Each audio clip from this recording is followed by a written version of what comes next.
Hello, everyone. Welcome to the Boiler Tracks Show, a show by Boiler Upload of the Rivals Network, where we bring you interviews and discussions with Purdue athletes, coaches, and fellow members of the media. I'm your host, Dub Jellison, and today we have a very special guest, Purdue women's basketball head coach, Katie Gearlds. Katie, how are you? I'm doing good, Deb. Thanks for having me on, man.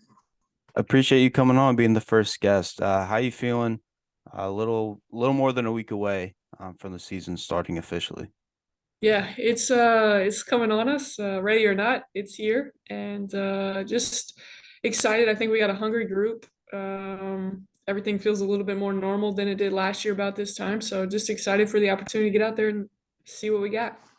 Yeah, how does this little area of preseason and like a de facto training camp, I guess, compared to last year when you just got kind of thrown into the fire and I don't want to say you didn't know what you were doing, but you had a lot to get caught up on in terms of how the Big Ten plays and everything like that. Right.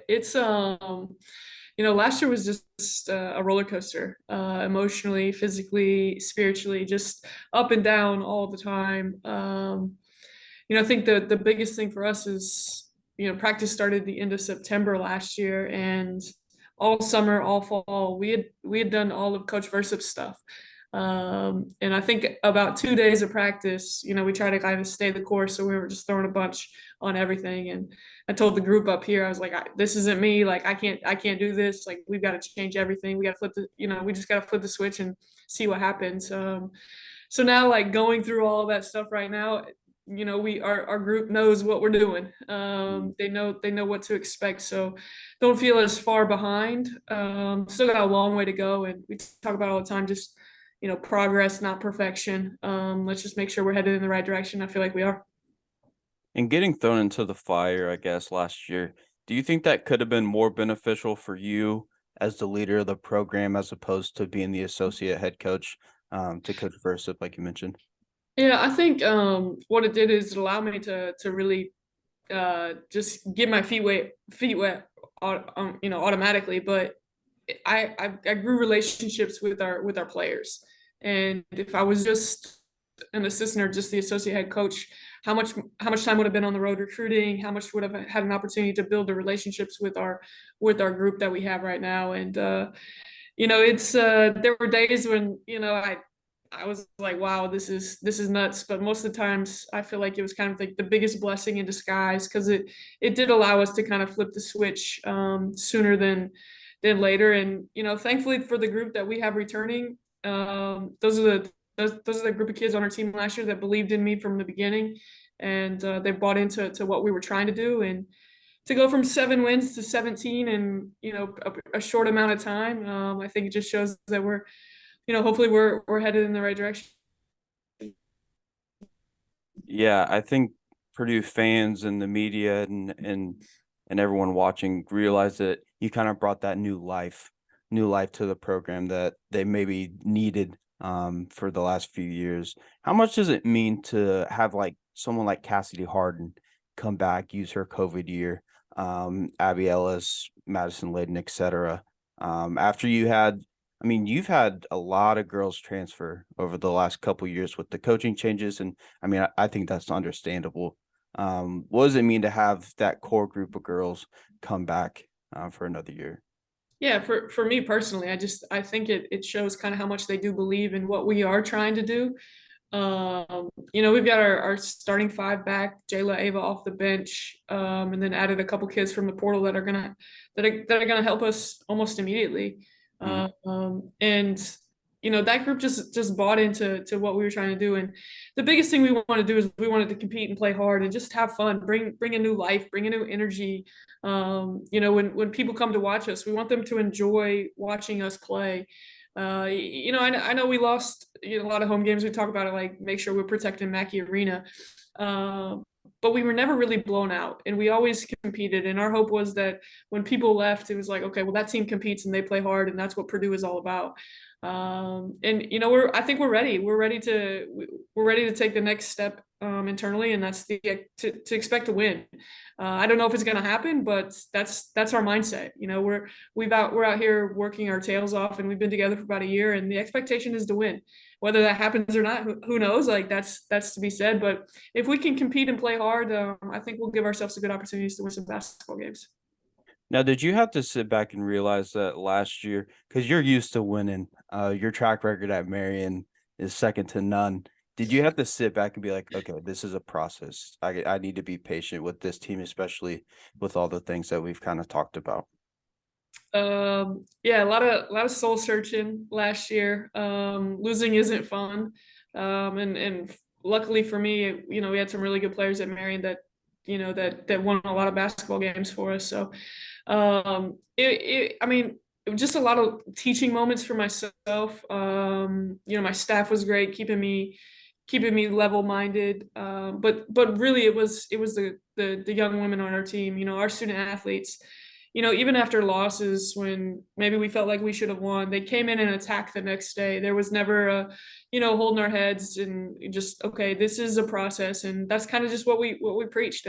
We're not winning the Big Ten overnight. We're probably not going to win the Big Ten this year, but I'll be damned, we're going to fight like hell to see if we can make that happen. Hmm.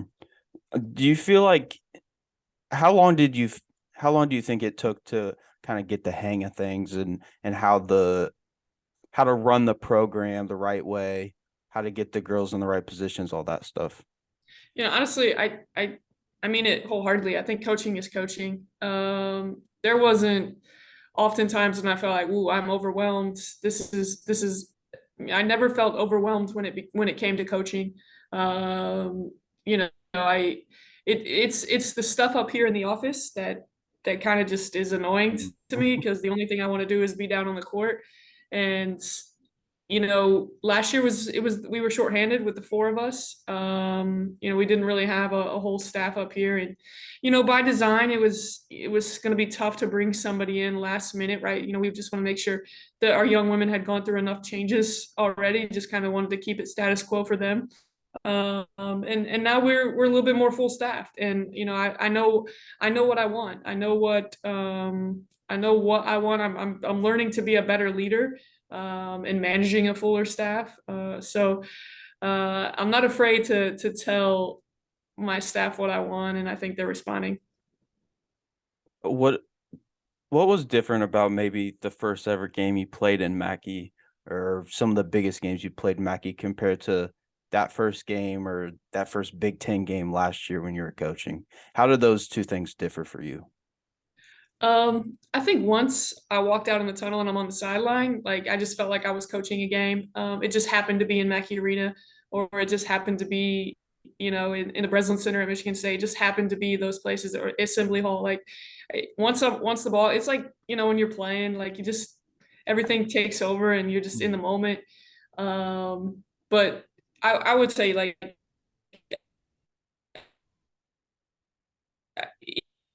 even I just get this like overwhelming feeling of like, wow, like this is my job. This is what I get to do for a living, and it's one I don't take for granted, and one I know I'm gonna always pour my heart and soul into Yeah, anyone who follows you knows that you you absolutely love being there at Purdue.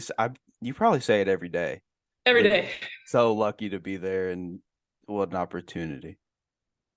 Yeah, it's something like I said, I don't take it for granted. The six letters on my chest, they mean something for me. This is kind of where I learned who I was and what I wanted to do with life. And it's just a special place. And, driving down Northwestern every day and pulling into the F line to my parking spot is almost a surreal feeling.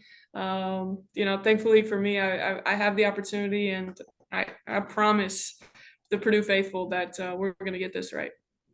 And what did you think about the reception? Because I remember at one of the games I was at, um, you went up and took a picture with the student section, and it feels like Purdue really embraced you. Yeah, I think with anything in life, anytime there's some kind of change, it's just a new kind of like a reset button, a little bit more refreshing for everybody, just to see a change.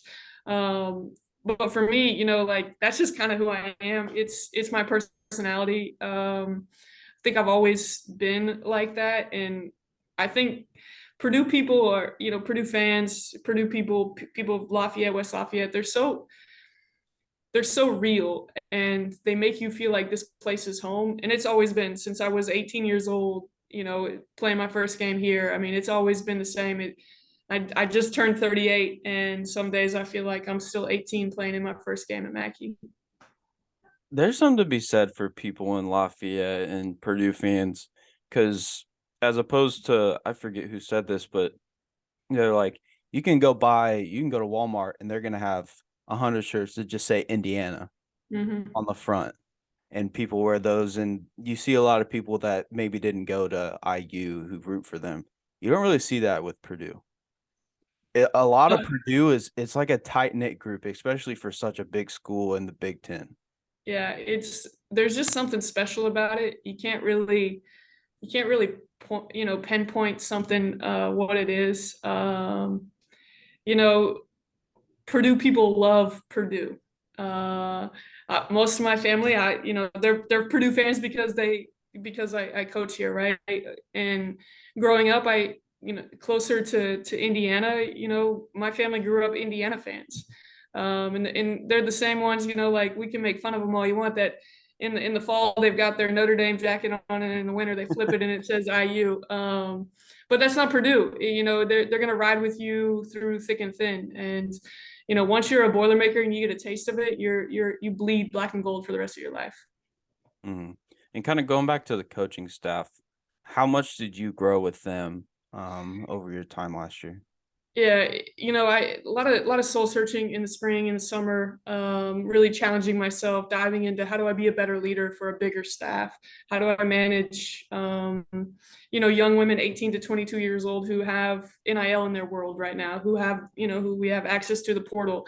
Learned a lot about how you got to continually recruit your own players, not just who Mhm. you want in the future, but you got to keep recruiting your own players on your own team.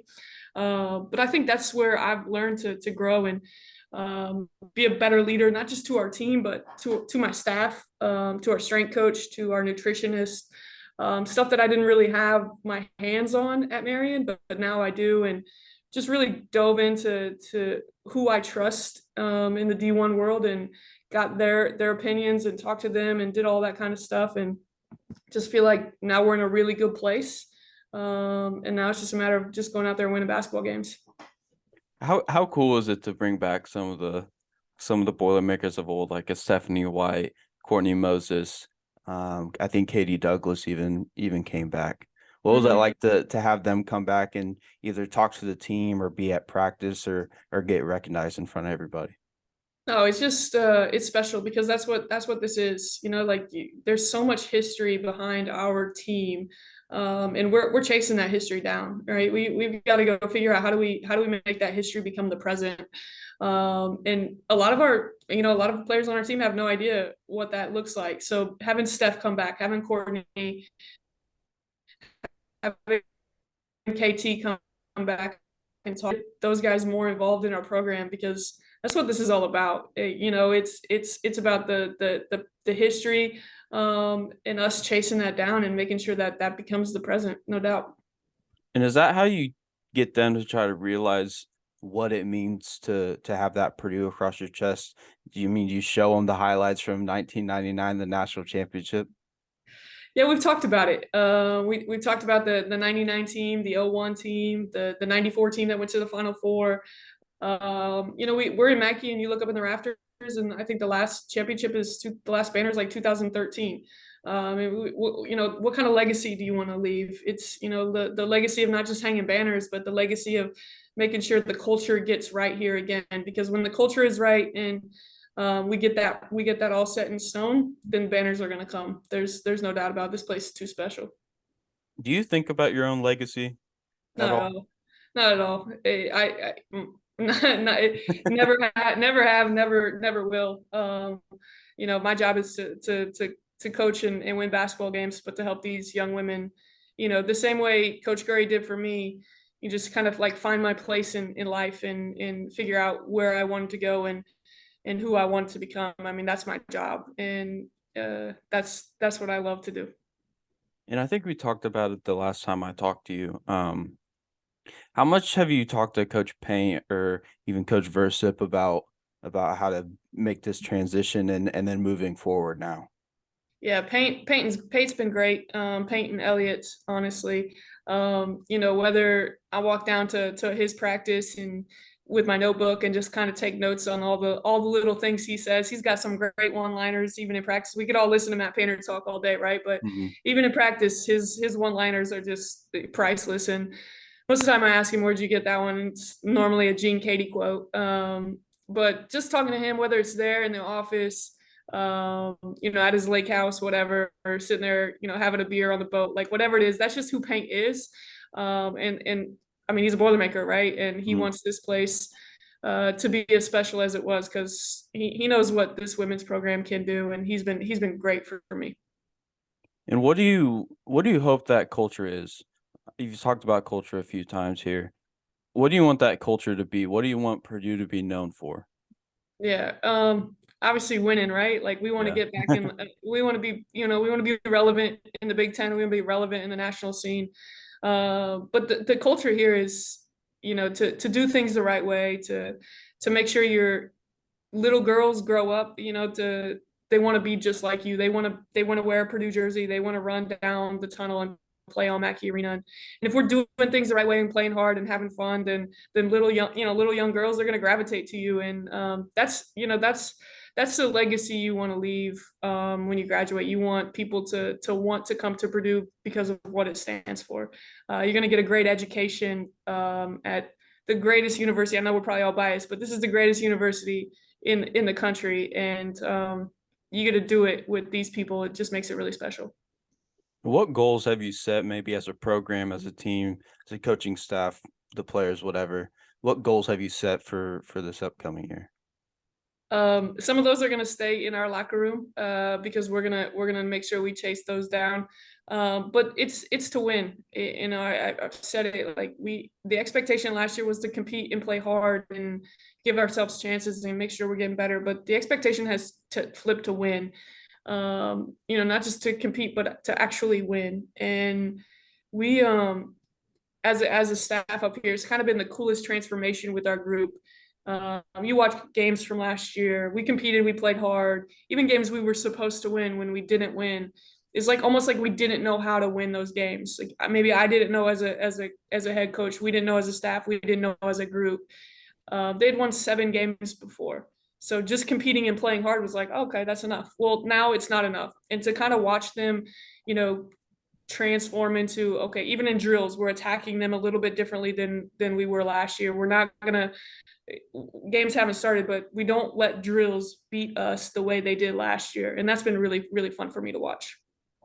And I know you said we're not going to talk about the specific goals, but Yeah. how important is it for you and the staff to have those goals for the girls to be like, all right, these are tangible goals that we're going to assess at the end Mhm. of the year?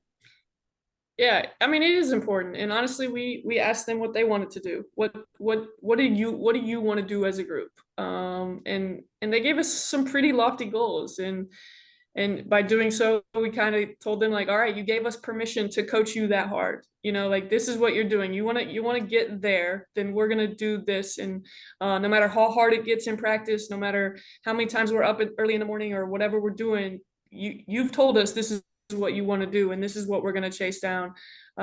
Just kind of ask them to trust us and believe in us, and I think they do. Even when they don't want to, they do. And there's no eye rolling, there's no complaining. It's just, all right, this is what we're going to do because this is what we want to do.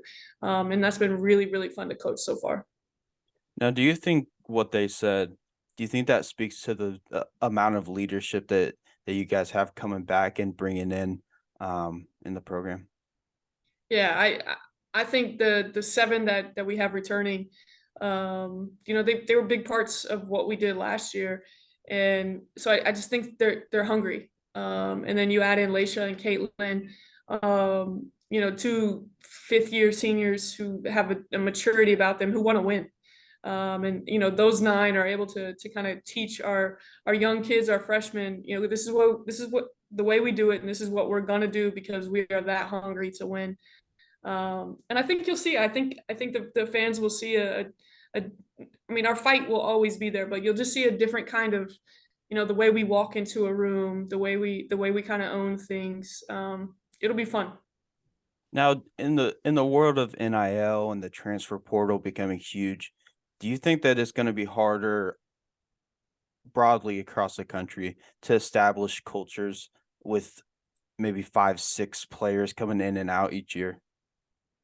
Yeah, I think, like you said, across the country, it's wild. I even bringing in Laisha and Caitlin. I mean, we did our homework, right? Like we Mhm. wanted to make sure we were getting the right pieces to fit who we wanted to be and what we were trying to do. And I think you got to be really diligent because Purdue is a really special place, and we stand for a lot of things differently than some other schools across the country. So if we ever bring in people from the portal, it'll be because we did our homework and we feel like they're going to fit into the Purdue culture, not just our culture here in the women's basketball, but the way Purdue does things. Um, and the recipe is here, right? Purdue has proven that it can be successful. The women's basketball team has been successful, so all the recipe is here. All the parts are here. It's just a matter of getting the right pieces in, and then making sure they all come together at the right time of the year. And hopefully this year is the beginning of a lot of special things happening. Yeah, I think that's something that fans especially don't really realize, especially with basketball, because in football, there's so many guys coming into the team that you can't. I mean, it is what it is. But in basketball, you're getting what 3, 4 a year maybe. Um, Hmm. if you yourself or Coach Payne or whoever doesn't offer somebody that everyone's like, oh, we need to go get this guy, blah, blah, blah," you probably saw something in that player that told you, "Hey, we're gonna stay away." How Yeah. how difficult is that to I don't know if you hear the outside noise, but how hard is that to hear and know that you're doing the right thing, but, fans may not think it in the moment? Yeah, Paint has always told me one thing. He said, "Do what you think is right. Do what you think is right for Purdue, and if you do that, then you live with whatever this decision is." And we brought in people. We talked to other kids out of the portal, and if one of us have any red flag, they're off the list, because this is too special of a place just to continually turn over. I mean, we have 15 scholarships, and um, don't want to waste any of them on a bad egg. You want to make sure you're diligent in your homework, and just because they're the most talented player or they're more talented than say someone else, that doesn't mean they're the right fit for what we're trying to do. And I think Paint, what he's done kind of speaks volumes to that. He's some of the guys that he's recruited have never been nationally ranked high, but but he's found guys that fit him and fit Purdue, and that's something we're trying to emulate. Yeah, you look at he doesn't get enough credit as a recruiter because he's get someone like a PJ Thompson, who's team captain, had like all mid-major offers, ends up being a great point guard on some great Purdue teams. So I mean, Hmm. it just goes to show you, you get those high character players, your program's gonna succeed. Yeah, we one thing we try to say, and it doesn't necessarily have to be 5-star talent, but I need 5-star human beings, 5-star young women. You get 5-star young women, you put enough of them together. Obviously, they're going to be talented in their own right, but you get enough of those young women together, they're going to gel the right way and play hard for each other because it's just who they are and what they stand for. And last thing before I let you go, what have you been preaching this off season in order to reach the goals that you guys have set? Right now, it's just be a great teammate. Be a great teammate. Hold each other accountable. The best teams are player led. They're not coach. They're not coach led. The best teams are player led, and just be a great teammate in everything that you do. If you do two things right, if you love basketball and love Purdue, then a lot of things are going to go a long way for our team. And just making sure we're doing it right and being a great teammate, holding each other accountable. I I'm excited, and Dub, I think you're gonna like what we have on the floor. Like I said, I don't know how much it translates to wins, but that's our job to kind of put game plans together. But I think Purdue faithful will enjoy this basketball team. Well, we're excited to watch. As always, appreciate you coming on and talking. Best of luck this year, and hopefully we'll be seeing you guys making a deep run in March. No doubt. Thanks, Dub.